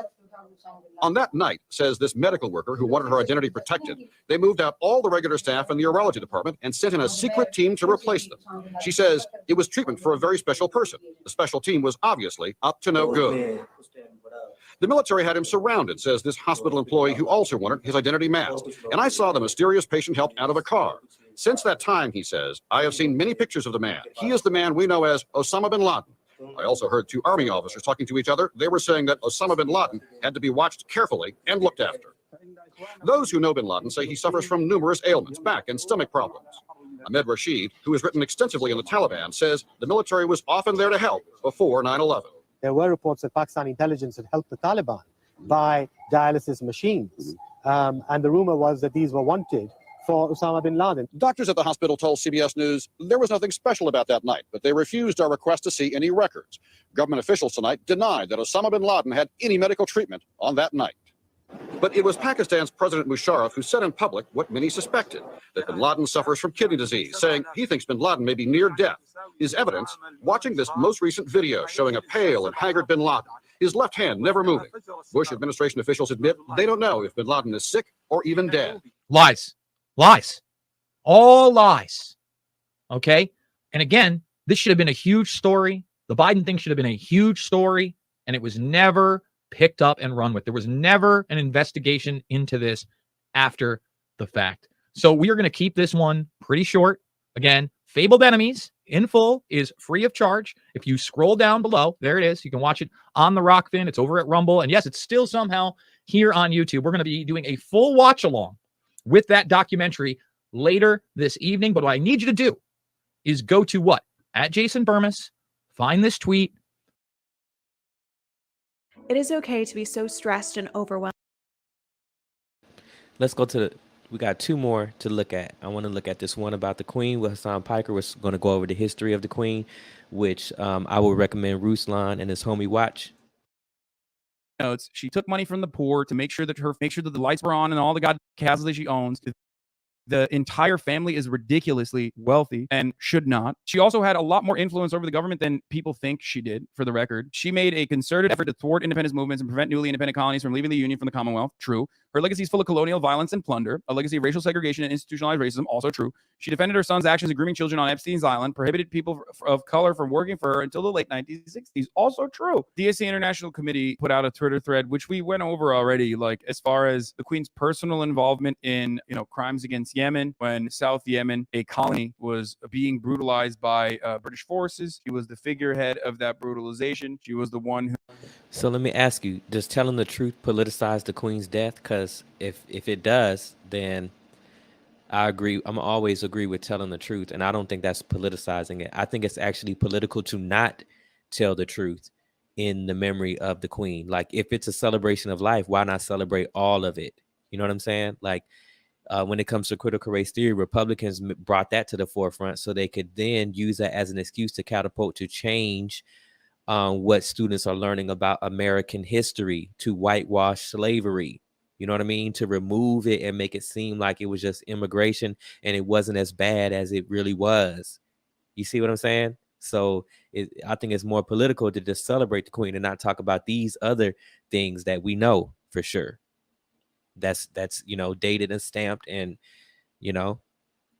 it can be checked.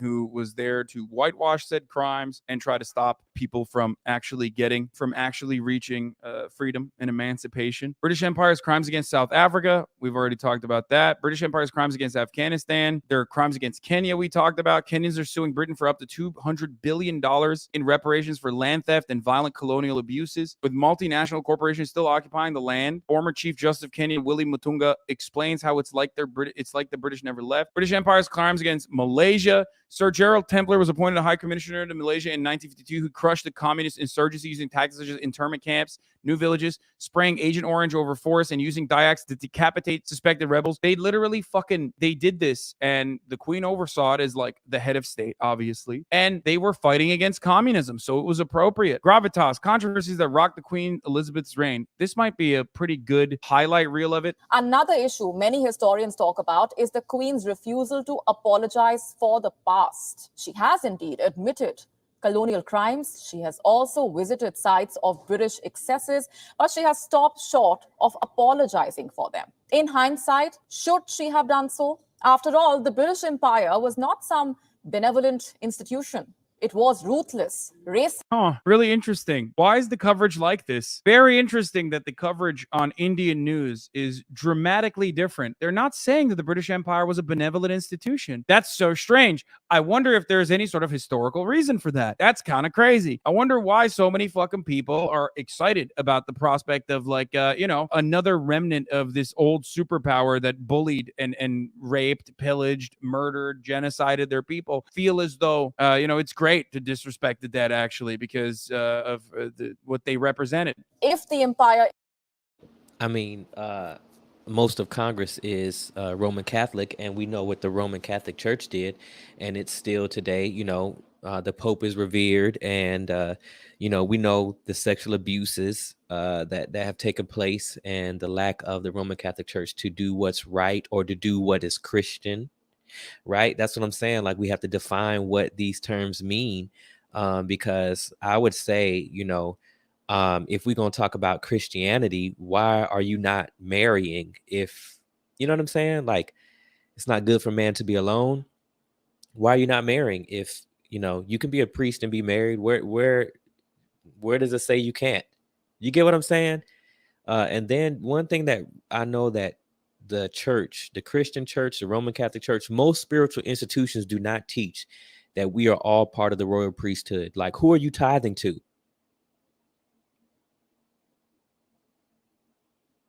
Who are you tithing to? If we're all part of the royal priesthood, I'm not saying you shouldn't give offering, but who are you tithing to? And so, our world is built around the idea that, everything is all good. Like, we're not supposed to look too deep into things. Don't look into the history of things. Don't, just be cool with the organization. If I tell you it's good, it's good. If I tell you, this is what you should believe in, you should just trust me. And I'm giving you the narrative that I want you to believe in. That's pretty much how, our society is ran. And so to have like a person taking a didactic look like Hassan Piker coming with all this knowledge, this is what we need. We need more truth, and we need to speak the truth. Because if we don't, then we're letting other people control the narrative. existed today, it would probably be accused of crimes against humanity. No, it wouldn't, because guess what? America. I hate to report on this, but we already have an example. Let me give you some examples. The Jallianwala Bagh massacre, the Bengal famine, the Mau Mau uprising in Kenya, all of these could easily be prosecuted at any tribunal. But the Queen never apologized for any of it. She may not have been directly involved in these, but she was the modern face of the institution responsible. Yep. So perhaps an apology was necessary. Yep. During her 70 years on the throne, Queen Elizabeth II was considered a passive monarch. She never interfered in British politics, but recently there was a worrying report. The Guardian reported that the Queen lobbied to change a proposed law in 2021. This is what I wanted to.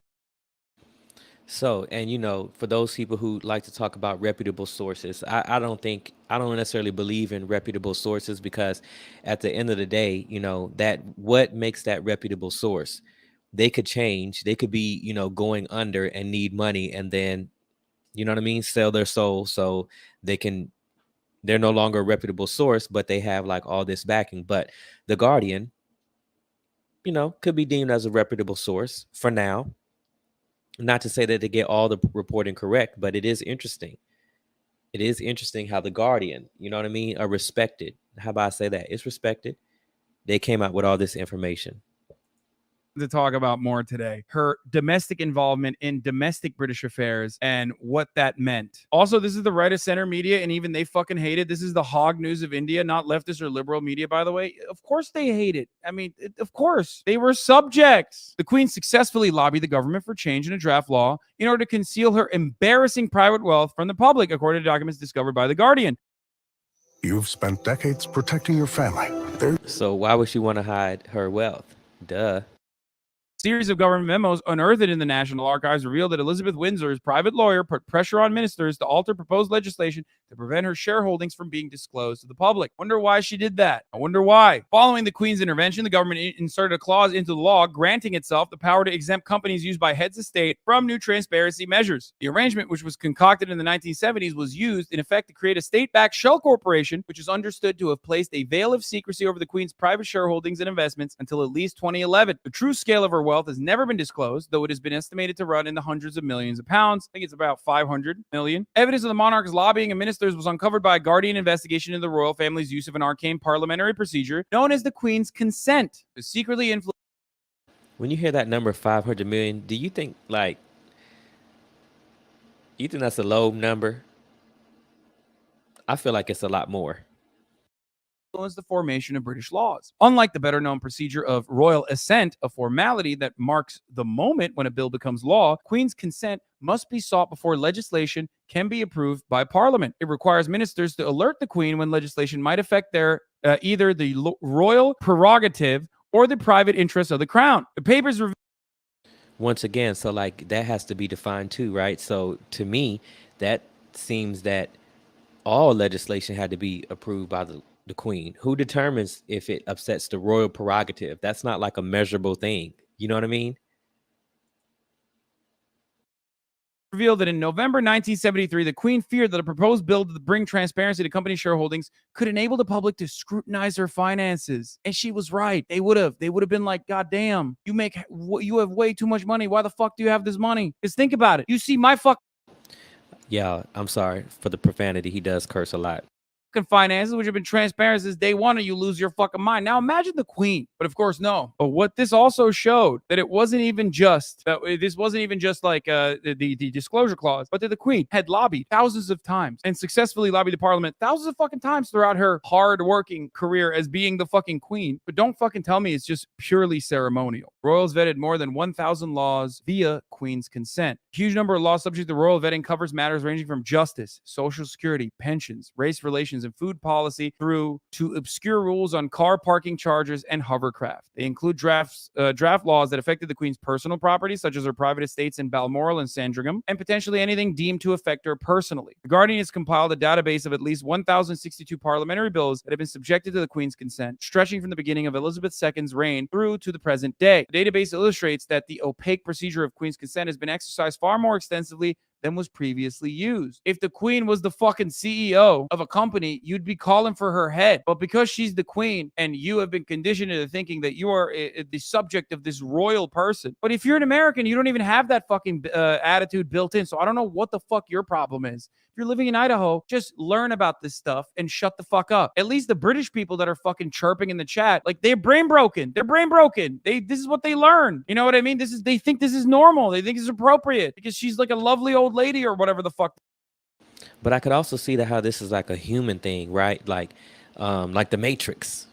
You know what I mean? Like I was saying earlier, we're brought up and we're born into these narratives. And one thing that Ruslan did bring out is the whole Pledge of Allegiance, but then it's these ideas, but then what they don't tell you is they're going to be selective in those ideas. Liberty and justice for some, not liberty and justice for all. One nation under God. Which God? Which God? And how do we interpret that God?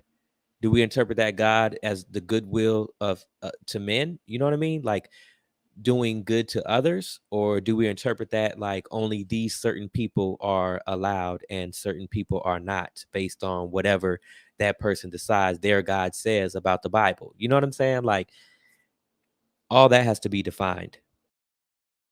They teach them. She's on the money. At least Americans understand she's like a fucking Disney princess, technically, or supposed to be. But now you're learning that it's far worse than that. It's far more brutal than that. How do you counter the argument that the royals attract money via tourism? Versailles has more tourists and generates more revenue than the Buckingham Palace does.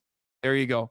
Easiest fucking counter. Boom. It's over. It's done. Did you guys know that? Did you know that the idea that the Queen needs to exist and be one of the largest landlords in the country is a ridiculous one? What happened to the monarchs that used to be in the Versailles? I don't know. Tell you what didn't happen. What happened to the fucking British monarchy. That's what didn't happen to them. There is a secondary element to this in defense of the queen. The secondary defense of this is that, well, she was doing the right thing, because a lot of people, especially people living in the imperial core, think that this is appropriate. This is a good thing, because they think colonizing and colonial superpowers actually ended up modernizing these barbaric forces. It's Orientalist, the underlying attitude that has defended imperialism in perpetuity. And it's ultimately racist, right? It's like, oh, if we didn't colonize you, then you wouldn't be modern, and then like you wouldn't, really the reality is, if you look at different groups of people, technology, they had to be technologically advanced. You know what I'm saying? Like, I don't know if you ever seen those videos of inventions of people from so-called S-hole nations making all kind of things, right? Like, so this idea that they would be, living in huts and all that, like, poverty is poverty, right? There's people in third world conditions in America, in West Virginia. Mississippi doesn't have clean water right now. But to act like, colonialism did a favor to the world is just kind of crazy to me. Real crazy. Like, there was no other way. You know what I mean? That's the whitewashing. That's the excusing of it. That's calling colonialism good. How do we call that good? How do we call slavery good? When it comes to the founding fathers, I'm like, how do you respect somebody that believed in owning other humans? I don't get that. And I don't get how you can be a Christian and support that. I just don't get it. And I don't care what society's doing, because guess what? Society's doing a lot of things right now. That doesn't mean I'm going to do it. You know what I mean? Like your parents used to say, if your friend jumps off the bridge, you gonna jump off the bridge too. Some of y'all might.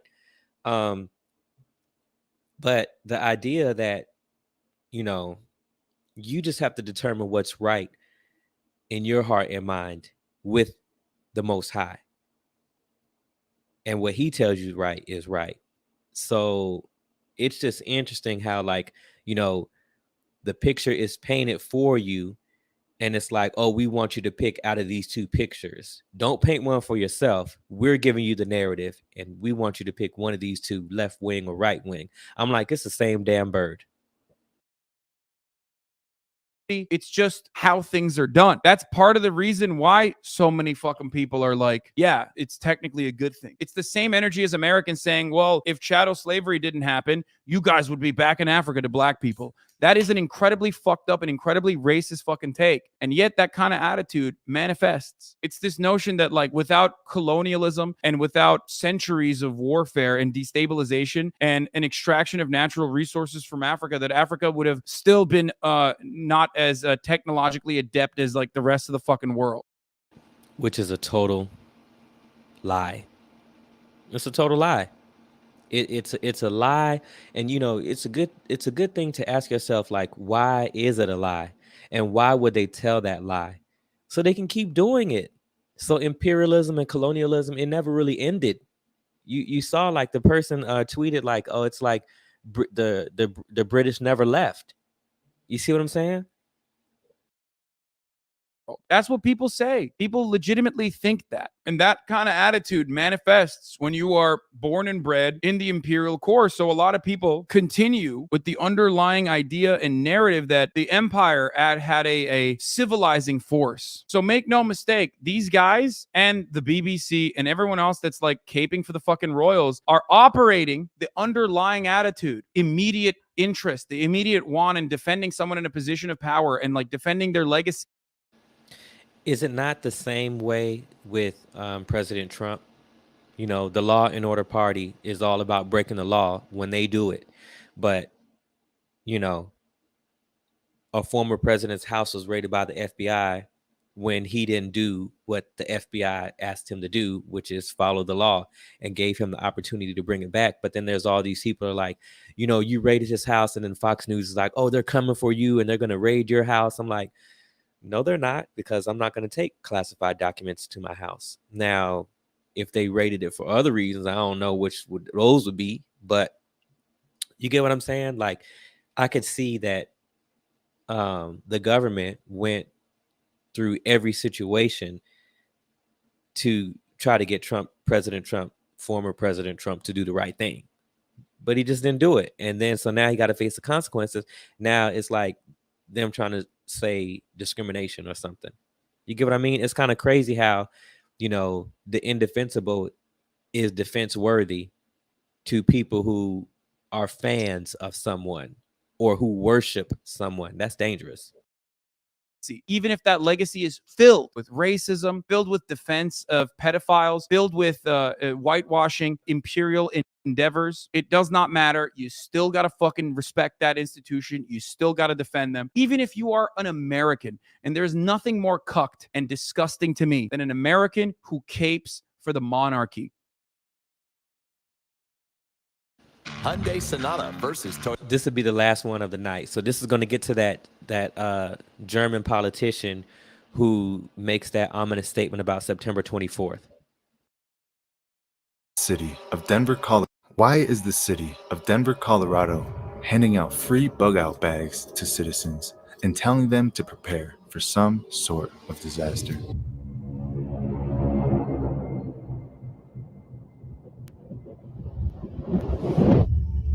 So the day before 9/11, Fox 31 in Denver releases this strange and ominous article telling people to prepare for a major disaster. They're even giving away free bug-out bags filled with emergency supplies. But why? They say it's National Preparedness Month, and the quote, theme for National Preparedness Month is protecting your legacy. The life you've built is worth protecting. But that doesn't answer the question, why is Denver giving away free bug-out bags? You see, here's the thing about Denver and most of Colorado in general. There is little to no risk of natural disasters in Colorado, except, say, wildfires, which is a summer phenomenon, for one, and for two, it only happens in heavily forested areas or grasslands, which is not in Denver. This is coming from somebody who lived in Denver for about 10 years. The wildfire threat to Denver itself is almost non-existent. So you can't say, oh, they're handing out these bags to prepare people for fires, because no. Some of the mountain communities or some of the neighborhoods that are closer to the mountains or out in open fields, sure, but that's not Denver. Also, Denver doesn't get major earthquakes, flooding, hurricanes, big tornadoes, or any other disaster for that matter. It's actually considered to be a safe zone by the elites. So why are they giving people free bug-out bags and telling them to prepare? So let's read the article and see exactly what it says. Quote, Denver Ready gives free bug-out bags away as part of National Preparedness Month by Nick Willis. An event being held from 10 a.m. to 2 p.m. on Saturday aims to get people ready to respond to emergencies as part of National Preparedness Month. The Denver Office of Emergency Management is hosting 2 events during September as part of a nationwide campaign that will provide. Do y'all think this is, do you think this has other motives? Because I just thought about the PSA for New York against a nuclear attack. You know what I mean? And now Denver. Is this really just about being prepared, or is it about scaring people, interfere? Is it about warning? What do y'all think? Free emergency bug-out bags to anyone in attendance. Those events fall under the Denver Ready Preparedness Program, which is part of the National Preparedness Month movement, the theme of which is protecting your legacy. The life you've built is worth protecting. The Denver Office of Emergency Management's events for September 10th, 10 a.m. to 2 p.m., and then September 24th, 10 a.m. to 2 p.m. You can register ahead of the September 24th event to ensure that you get your bag as supplies are limited. So they had 2 events, one on September 10th and the other is on September 24th. Now here's the thing that I find extremely interesting about the date September 24th. There is this strange connection to. This just made me think about the painting at the Denver airport. I don't know if y'all ever seen it before.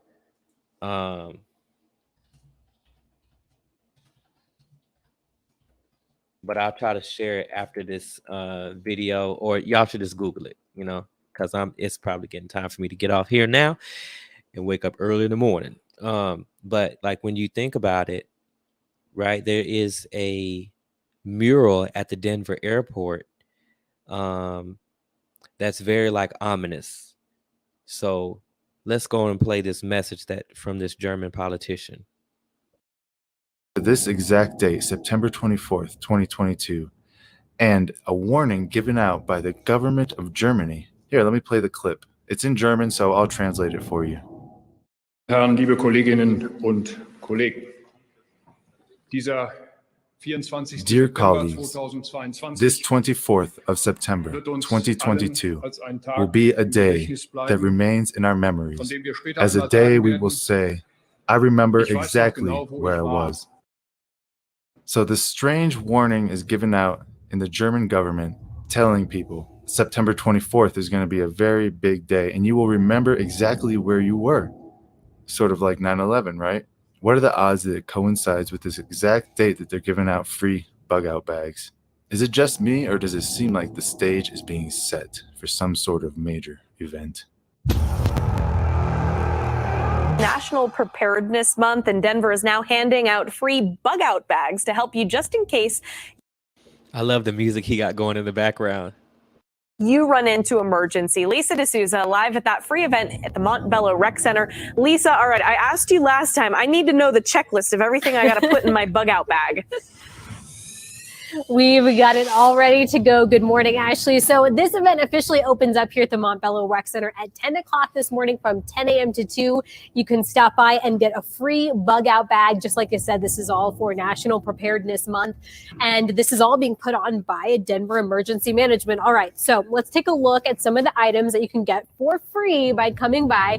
You got batteries. Looks like we've got some matches, a can opener, toilet paper, paper towels, toilet paper, paper towels. We've got cotton balls, and then really everything you would need from a first aid kit as well. We've got hydrogen peroxide, Band-Aids, other first aid essentials, flashlights, really all sorts of things that you could potentially. That's it? Like nothing to start a fire, no knife, no nothing? Bug out bags? Need in an emergency. So this is all part of a national campaign. If you can't make it out today, again, it's from 10 a.m. to 2 here at the Montbello Rec Center. But if you can't make it out today, there is another event happening on Saturday, September 24th. So 2 opportunities to get these free emergency preparedness bags. That is over at the College View Rec Center, also from 10 a.m. to 2. Now, if you want to be 100% sure you're going to be able to get a bag before they run out, you can also go online to reserve these bags at denver.org/Denver Ready. So really an important effort, especially when we're talking about severe weather, and really it helps you prepare for any sort of emergency situation. Having one of these bags ready to go, possibly in your car or by your front door, could really make a life-saving difference. For now, we're live at Montbello Rec Center. Lisa D'Souza, Daybreak on 2. Yeah, and I know a lot of people are going to go and get those bags, but for people who maybe can't make it out there, is there anything in there that's, too tough that you couldn't just put one of those together yourself? Yeah, there's a lot of stuff you could easily put together yourself. I mean, if you got any extra cotton balls, paper towels, toilet paper, anything from a small emergency first aid kit would be good to put in a bag too. Just have it ready to go. All right. Sounds good, Lisa. Thank you. Welcome to Demo Day 2022. Yo, that's so weird. Like, nothing's in there that's really going to do anything about anything. Create part of. Did you I see guess that toilet bug out paper. bag? Please tell me I'm not the only one who noticed this. A bug out bag is supposed to be something that you can take if you have to flee your house. You can just pick up and leave and run away with it, and it will have every single thing you need for survival. That's a bug out bag. Now look at this thing that they're passing off as a bug out bag. It's not even close to a proper bag. There's no food, there's no water filtration, there's no clothing, there's nothing there for self-defense. All there is some cotton balls, paper towels and toilet paper, a tiny first aid kit, a cheap Walmart flashlight, and some crappy batteries that will probably last you 3 hours maximum, and some other random stuff. There's nothing in this bug out bag that would help you survive, in my opinion. Yeah, you can start a fire with matches one time. What are you going to do with that when the world is collapsing around you? The fire is just going to be a signal for people. Hey, look at me. Come find me. Take my bug out bag. There's no food. There's no way for you to get food out of that bag. So they expect you to just run around with cotton balls and paper towels and toilet paper. Hey guys, I'm going to survive now. It doesn't make any sense at all. I think that this bag itself is nothing more than a false sense of security. I guess having this bag would be better than nothing, but I highly doubt it would help you survive longer than at least one day.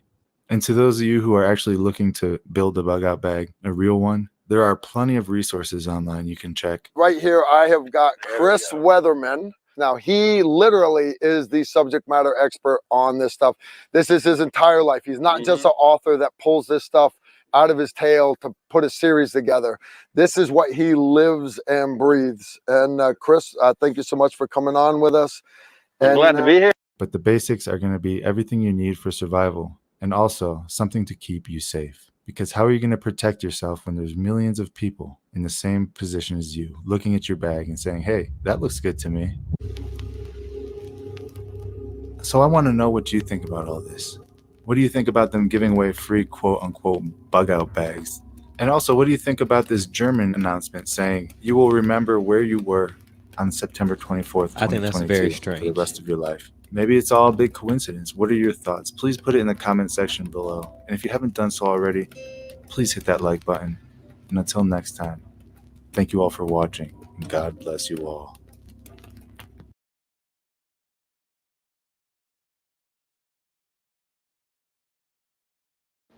So thank you for joining. If there's any videos you want me to do, if you have any prayer requests, go on and hit me up on the website, IBelieveTemple.com, or you can find there you can find all my social media links, and you can find my email. But thanks for tuning in. Let me know what you think about any of this stuff in the comments, and I will catch you in the next one. Good day, good night, good morning, wherever you are.